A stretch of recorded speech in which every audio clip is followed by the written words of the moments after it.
щойно з'явилася інформація про те, що Сполучені Штати Америки готують пакет військової допомоги для України на майже $300 мільйонів, і його планують виділити вже завтра. Про це повідомляє з посиланням на AP News. І, як пише видання, у п'ятницю Сполучені Штати оголосять про додаткову військову допомогу Україні на суму $275 мільйонів.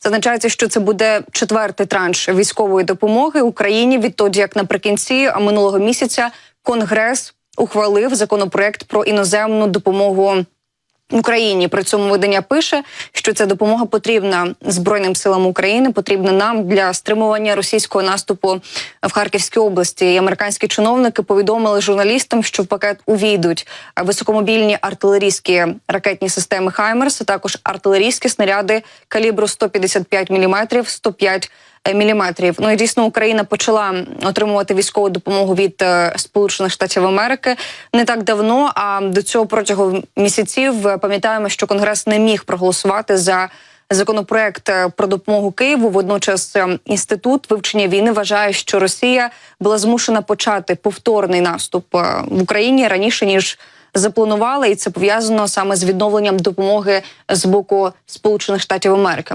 Далі до того, що відбувається в Китаю, і не тільки щодо позиції Китаю, то розпочато дводенні широкомасштабні військові навчання навколо Тайваню, які він назвав покаранням, нібито за сепаратистські якісь акти. І китайський державний мовник CCTV прямо пов'язує навчання із заявами новообраного президента Тайваню щодо незалежності острова. У межах навчань десятки китайських винищувачів із бойовими боєприпасами здійснили імітаційні удари по важливих військових цілях умовного ворога поряд із есмінцями, фрегатами та ракетними катерами.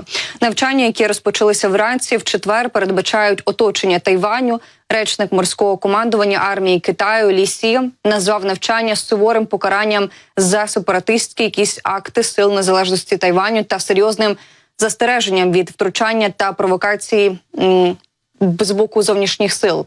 Як розповів CNN, високопоставлений чиновник, відповідальним за питання безпеки Тайваню, станом на полудень четверга за місцевим часом Сили оборони острова виявили близько 30 китайських літаків, більшість з яких перетнули серединну лінію в зоні ідентифікації ППО Тайваню. Середина лінія – це така неофіційна точка розмежування в Тайванській протоці, яку Пекін не визнає, але до останніх років переважно поважав. За словами чиновника, китайські військові також розгорнули близько десятка китайських військових кораблів навколо Тайваню, а також десяток кораблів берегової охорони поблизу віддалених островів Тайваню. Тайвань розгорнув власні військові кораблі для моніторингу ситуації, сказав чиновник, додавши, що жоден китайський авіаносець поки що не брав участі в навчаннях.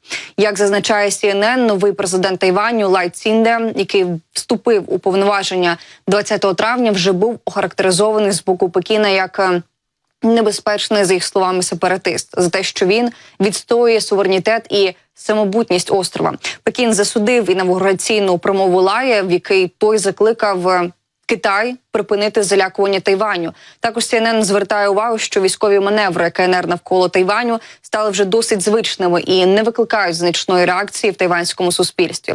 На тлі сьогоднішніх навчань тайванська фондова біржа навіть продемонструвала певне зростання, що відображає впевненість інвесторів у стабільності безпекової ситуації на острові. Військові навчання Китаю настільки ж часто спрямовані на те, щоб грати для внутрішньої аудиторії, як і сигналізувати про наміри на міжнародному рівні. Військові та державні ЗМІ Китаю розгорнули пропаганду та привернули увагу до висвітлення навчань, які залишалися головною темою в четвер на жорстко контрольованих китайських соціальних мережах.